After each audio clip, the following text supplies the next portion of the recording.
شریف صاحب نے ایک تقریر کی، کیسے ان کے ڈیموکریٹک کریڈینشلز پہ یقین کروں؟ سیاسی حقوق غصب کیے ہوئے ہیں، یہاں کے الیکشن ٹھیک ہوئے ہیں یا نہیں ہوئے ہیں، یہاں کے اکنامک رائٹس اور پولیٹیکل رائٹس وائلیٹ ہوئے ہیں۔ نواز شریف جب وہ ایکیوزڈلی آرمی چیف اور آئی ایس آئی کے سربراہ کا نام لے کر ان پہ یہ الزام ہے کہ انہوں نے جوڈیشری کو انفلوئنس کیا، انہوں نے الیکٹورل پروسیس کو انفلوئنس کیا، اور چند ماہ قبل آپ نے ایک ایسی قانون سازی کا حصہ بنے جس کی امیڈیٹ بینیفیشری وہ تھے۔ یہ آرمڈ گولی بلٹ کا سہارا نہ لیتے، یہ بھی بیلٹ کی طرف آتے۔ یہ بیلٹ کی طرف آ اسی لیے نہیں رہے ہیں کہ ان کو پتہ ہے کہ بیلٹ میں سپورٹ بیس ان کو میسر آنی نہیں ہے۔ آپ میری سرزمین پہ قابض ہو کہ شکست ان کا مقدر ہے، کہ ان کے ساتھ اتنی بڑی سیاسی زیادتی ہوئی ہے، اور وہی اس ملک کا سکندر ہوگا اور وہی اس ملت کا سکندر ہوگا۔ ادارہ یقیناً کسی سیاسی پارٹی کا نہ ہے نہ اس کو ہونا چاہیے۔ ستر کی دہائی میں اغوا ہوئے آج تک ان کی لاش نہیں ملی۔ ہم بچے ضرور ہیں لیکن ہمیں یاد ہے کہ وہ الزام ایف ایس ایف پہ لگا، جو کہ جناب ذوالفقار علی بھٹو کی ایک فرنٹ فورس تھی۔ فسطائیت کے مظاہرے مولانا مفتی صاحب کے ساتھ اور دوسرے اکابرین کے ساتھ جو کچھ اسمبلیوں میں ہوتا آ رہا تھا، اس کی یاد دہانی کراؤں گا تو شاید تلخی بڑھے، لیکن سیکھنا ضرور چاہیے۔ ہمیں ان اعمال سے فیوچر میں اوائڈ کرنا چاہیے۔ دیکھیے محترم نواز شریف صاحب نے ایک تقریر کی، میں بحیثیت ایک شہری، بحیثیت ایک ووٹر، بحیثیت ایک سٹیزن، بحیثیت ایک پولیٹیکل ورکر کیسے ان کے ڈیموکریٹک کریڈینشلز پہ یقین کروں جب وہ ایکیوزڈلی آرمی چیف اور آئی ایس آئی کے سربراہ کا نام لے کر ان پہ یہ الزام دھر رہے ہیں کہ انہوں نے جوڈیشری کو انفلوئنس کیا، انہوں نے الیکٹورل پروسیس کو انفلوئنس کیا،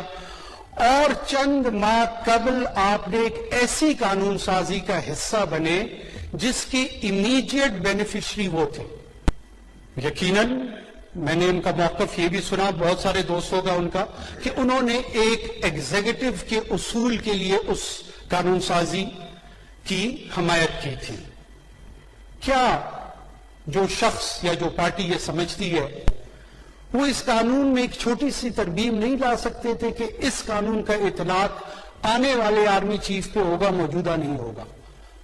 من و ان اس کو تسلیم کیا گیا، اور پھر چند ماہ قبل اور ایک ڈائسنٹنگ ووٹ بھی کسی نیشنل اسمبلی کے یا سینٹ کے ممبران کا نہیں آیا۔ اگر واقعی یہ ڈیموکریٹک سپرٹس کے تحت تھی تو کوئی ایک فرد ایک اختلافی نوٹ ریکارڈ پہ لے کر آتا کہ جی میری نظر میں یہ قانون درست نہیں، اس کو اس انداز میں نہیں ہونا چاہیے تھا، نہیں ہوا۔ یہ پریزیومڈ ایکسپیکٹیشن تھی کہ وہ طاقت کا سرچشمہ ہے اور وہ شاید ہمیں ایزی ایگزٹ روٹ دے دیں گے، یہ بھولتے ہوئے کہ اب یہاں پر ایگزٹ یا ریلیکسیشن اگر کسی کو ملے گی تو وہ قوانین کے تحت ملے گی، وہ کسی ادارے کی وجہ سے نہیں ملے گی، وہ کسی فرد کی وجہ سے نہیں ملے گی۔ ماضی میں شاید ہوتا آ رہا ہو،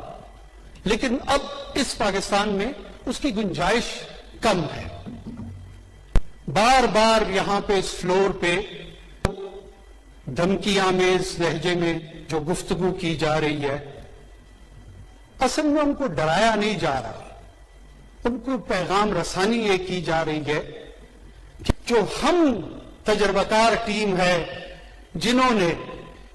جب ڈائریکٹ انٹرونشن ان اداروں کی تھی، ایل ایف او کے تحت 27ویں ترمیم میں جس طرح آپ کا ساتھ دیا، پھر جب جناب مشرف صاحب نے دوبارہ صدارتی الیکشن لڑنے کا ارادہ کیا، اس میں جس طرح کی ان کی فیسیلیٹیشن کی گئی، یہ ہوتا ہے طریقہ کار آپ کی سپورٹ کا، آپ ہمیں آزمائیں۔ یہ بھولتے ہوئے کہ یہ ادارہ